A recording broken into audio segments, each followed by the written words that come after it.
So 7 గుర్రాల wall hanging ఇది వాస్తుకు సంబంధించింది. యాక్చువల్గా మీరు ఎన్ని చోట్ల వెతికినా కూడా మీకు 7 గుర్రాల గురించి ప్రత్యేకంగా చాలా చాలా కథనాలు అయితే ఉన్నాయి. అవి ఇతర దేశాల్లో వాళ్ళు పాటిస్తారు, మన దేశం వాళ్ళు పాటిస్తారు. 7 గుర్రాలు 7 శుభాలకి సంకేతం అనమాట.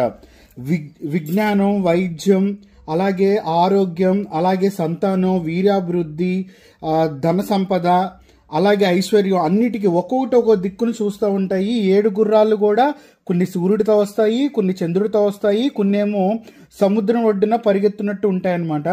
సో సూర్యుడితో వచ్చింది ఏంటంటే మనకి ఆరోగ్యాన్ని ప్రసాదిస్తుంది. చంద్రుడితో వచ్చిన 7 గుర్రాలు అయితే ప్రశాంతతను ప్రసాదిస్తుంది.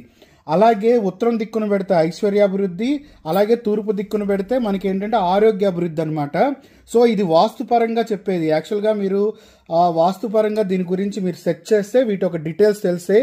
సో ప్రతి ఇంట్లో 7 గుర్రాల పోస్టర్స్, హోటల్స్ అవ్వచ్చు, లేకపోతే ఇల్లు అవ్వచ్చు, ఎక్కడైనా సరే 7 గుర్రాలు వాస్తు పరంగా డిస్ప్లే చేయటం అనేది చాలా చాలా మంచిదన్నమాట.